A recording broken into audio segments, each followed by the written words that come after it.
Hello everyone. Welcome back to my channel Arun daily buzz. So ఈరోజైతే ఒక interesting movie review చెప్తాను నా ఛానల్‌లో. సో ఇంట్రొడక్షన్ వచ్చేసి 'Roger' movie. Director come producer Ravibabu. Ravibabu నుంచి ప్రీవియస్‌గా చాలా డిఫరెంట్ కాన్సెప్ట్స్ ఉన్న సినిమాలొచ్చాయి. అందులో భాగంగా 'రాజోర్'.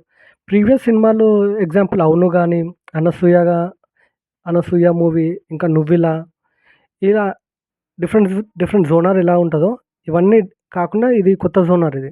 'రవిబాబు' నుంచి అసలు ఇలాంటి జోనర్ అసలు ఎక్స్‌పెక్టే చేయము. Out and out action movie ఉంటది. మోరోవర్ ఈ సినిమాలో ఫైట్స్ ఉంటాయి. ఈ సినిమాలోని ఫైట్స్ మీరు ఇప్పటి వరకి మన హాలీవుడ్ టాలీవుడ్ గానీ, బాలీవుడ్ గానీ ఎక్కడ చూసుండరు. అట్లా ఫైట్స్ అయితే టోటల్లీ డిఫరెంట్ ఉంటాయి. రా అండ్ రస్టిక్‌గా ఉంటాయి ఫైట్స్. మీరు అసలు ఊహించలేరు అలాంటి ఫైట్స్ ఉంటాయి. ఓకే. మూవీ రివ్యూలోకైతే వెళ్ళిపోదాము. మూవీ వచ్చేసి స్టార్టింగ్ ఇంట్రడక్షన్‌లోనే ఒక హత్యతో మొదలవుతుంది. ఆ హత్యకు గల కారణాలేమిటి? ఆ హత్య రిలేటెడ్ ఒక అమ్మాయి ఇన్వాల్వ్ అయ్యి ఉంటుంది. సో, ఆ అమ్మాయికి హత్యకి కారణం ఏంటి?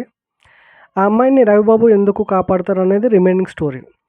సో, ఇందులో మీరు స్టోరీ చూసినంత సేపు మీకు ఏమనిపిస్తుంది అంటే, కొంచెం ఈ స్టోరీ రవిబాబు గారు ఒక Hollywood movie or else Korean movie స్టైల్‌ని ఊహించి డిజైన్ చేసినట్టు అనిపిస్తుంది.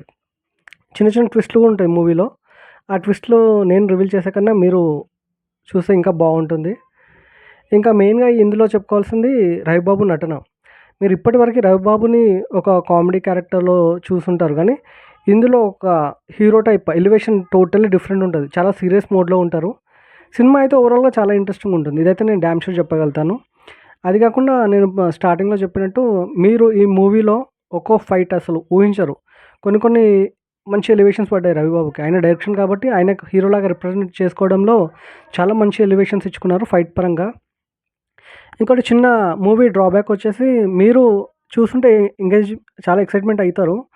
బట్ కొన్ని కొన్ని సీన్స్ మీరు ఊహించొచ్చు నెక్స్ట్ ఏమైతది అన్నట్టు. అందులోనే రవిబాబుకి ఇంకోటి ఇందులో ఒక టీమ్ ఉంటుంది. ఆ టీమ్ రవిబాబుకి ఏం హెల్ప్ చేస్తుంది? దాని ద్వారా రవిబాబు సమాజానికి ఏం చెప్పాలనుకుంటున్నాడో ఈ కాన్సెప్ట్ కూడా ఉంది.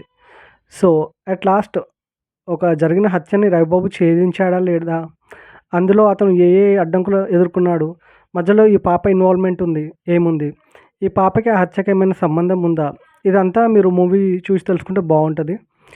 ఆహ్, మీరు ఒక్కసారైతే పక్కా చూడొచ్చు మూవీ. ఎక్కడ మీకైతే బోర్ కొట్టదు. చిన్న డ్రాబ్యాక్ చెప్పినట్టు కొంచెం ల్యాగ్ అనిపిస్తుంది సెకండ్ హాఫ్‌లో అంతే. ఓవరాల్‌గా అంతా చాలా ఎక్సైట్‌మెంట్ ఉంటది. మెయిన్‌గా రవిబాబు పర్ఫార్మెన్స్ ప్రీవియస్ మూవీస్ కన్నా ఇందులో టోటల్లీ డిఫరెంట్. మోరోవర్ చిన్న మంచి ట్విస్ట్ ఉంటది రవిబాబు గురించి. అతని ఫ్యామిలీ రిలేటెడ్ గిట్లా. ఆ ట్విస్ట్ అనేది మీరు మూవీలో చూస్తే మీకు అర్థమవుతుంది. ఇంకోటి ఈ మూవీలో ఆ చిన్న పిల్ల ద్వారా రవిబాబు ఏమేం ప్రాబ్లమ్స్ ఫేస్ చేశారో ఇది కూడా చూపెట్టారు. ఒకటైతే క్లియర్‌గా చెప్పగలుగుతాను. మీరు రెగ్యులర్ తెలుగు రొటీన్ సినిమాలు చూసే బదులు ఇది చూస్తే మాత్రం మీరు కొంచెం డిఫరెంట్ మూవీ చూసినట్టు అనిపిస్తది. మెయిన్ ఇది రవిబాబు కోసమైనా చూడాల్సిందే.